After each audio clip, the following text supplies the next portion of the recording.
पुत्र मार्कंडे, पुत्र मार्कंडे कहाँ हो तुम? हे भोलेनाथ, दया करे भोलेनाथ।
यमराज!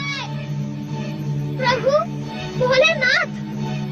निष्ठापूर्वक शिव आराधना करने वाले बालक मार्कंडे पर प्रहार करने का तुम्हारा साहस कैसे हुआ? इस बालक ने शिवलिंग को हृदय से लगाकर हमारी शरण ली थी। शरणागत की रक्षा करना हमारा कर्तव्य है। क्या तुम इस सत्य को नहीं जानते कि तुम मात्र काल हो, किंतु हम महाकाल हैं?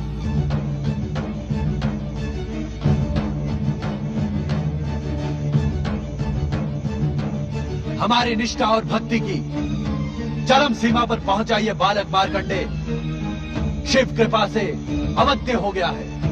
हे शिव शंकर, हे महाकाल, हे भोलेनाथ, मैं तो मृत्यु के अटल नियम का पालन कर रहा था। विधाता के विधानानुसार इस बालक की आयु समाप्त हुई। यदि मैं नियंता द्वारा निर्धारित समय पर आकर प्राण न हरता तो आप हमें कर्म विमुख होने का दंड ना देते? अवश्य देते, किंतु शिवलिंग से निकली ज्वालाओं से आहत यमदूत तथा स्वयं तुम्हारे यमपाश के टूटने पर तुम्हें बालक मार्कंडे की परम भक्ति से उत्पन्न परम शक्ति का ज्ञान क्यों नहीं हुआ? तुम तो कर्मों के आधार पर जन्म और मृत्यु को संचालित करने वाले परम ज्ञानी हो। क्या इस सत्य को नहीं जानते कि इस सृष्टि की रचना हमारी लीला मात्र है? नित्य शिव भक्ति करने वाले का सार्वभौम कल्याण इस सृष्टि और हमारा अटल नियम है। जानता हूँ परमेश्वर, जानता हूँ। तब तो तुम ये भी जानते होगे कि जो जीवात्मा अपना जीवन मुझ में समर्पित कर देता है वो मेरे आनंद को बढ़ाने वाला एवं मुझे प्रिय होता है। क्या ये सब नीति ज्ञान हमें पुनः दोहराना होगा यमराज? नहीं भोलेनाथ, नहीं। अपने इस दास पर कृपा करें और आज्ञा दें कि अब मुझे क्या करना उचित होगा।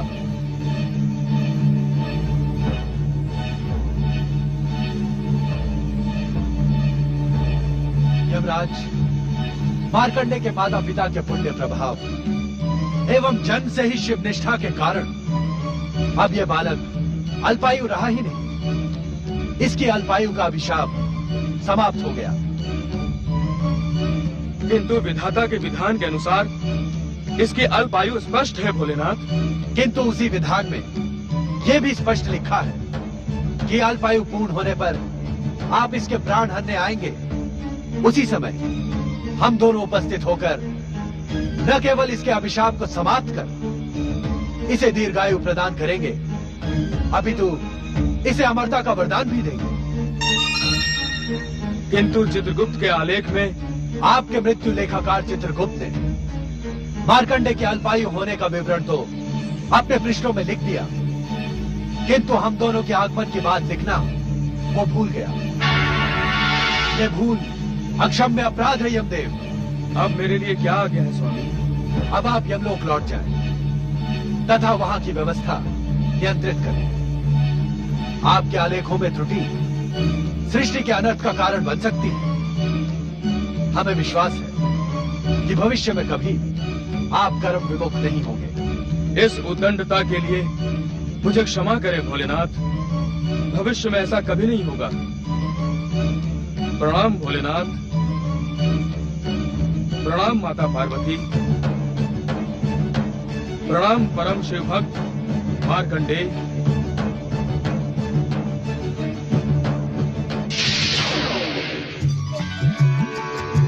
जय हो भगवान भोलेनाथ, माता पार्वती। पुत्र मार्कंडे, तुम शिव कृपा के साथ ही साथ मेरे स्नेह के भी पात्र हो। इस क्षण से तुम मेरे लिए गणेश व कार्तिकेय के समान प्रिय हो।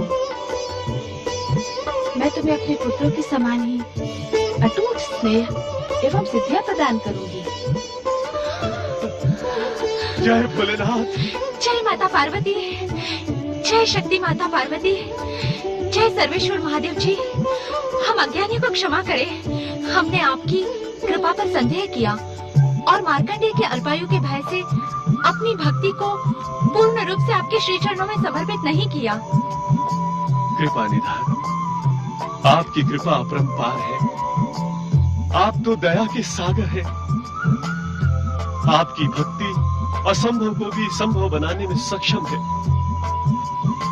जो एक बार निष्ठा पूर्वक आपके श्री चरणों में समर्पित हो जाता है, उसे संसार की समस्त चिंताएं आप पर ही छोड़ देनी होती है।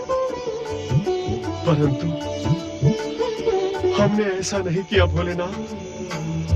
हमें क्षमा करे भोलेनाथ, हमें क्षमा करे। पुत्र के लिए चिंता करना माता पिता का स्वाभाविक कर्तव्य है, किंतु हमारे यहाँ प्रकट होने का कारण आपकी चिंता दूर करना नहीं, अपितु मार्कंडे की अविचल शिव भक्ति है। मार्कंडे का नाम शिव भक्तों में उसकी अमरता के समान ही अमर हो गया है।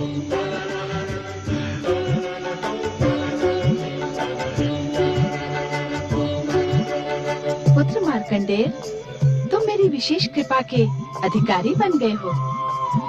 माता, आपके चरणों में एक विनम्र निवेदन प्रस्तुत करने का इच्छुक हूँ माता। अवश्य पुत्र। माता, दुष्ट दैत्यों का अंत करने वाली आपके शक्ति स्वरूप की कथा मुझे बहुत प्रिय है माता। शांत क्यों हो गए मार्कंडे? अपनी इच्छा निसंकोच कहो। यदि आप दोनों का आशीर्वाद हो तो मैं माता की दया, माया और शक्ति स्वरूप का वर्णन एक ग्रंथ के रूप में लोक कल्याण के उद्देश्य से करने का इच्छुक हूँ। तुम्हारी कल्पना एवं इच्छा अत्यंत सुंदर है पुत्र मार्कंडे। इसे साकार करने के लिए हम तुम्हें आशीर्वाद देते हैं कि तुम्हारे द्वारा रचित ग्रंथ न केवल मार्कंडे पुराण के रूप में जगत विख्यात होगा, अपितु आने वाले भविष्य में शक्ति स्वरूपा दुर्गा के भक्तों की भक्ति एवं प्रेरणा का स्रोत बनेगा। पुत्र मार्कंडेय, भविष्य में तुम्हारे द्वारा रचित मार्कंडेय पुराण का मनन, पाठन एवं श्रवण करने वाला व्यक्ति मेरी विशेष कृपा का अधिकारी एवं मेरा परम भक्त कहलाएगा।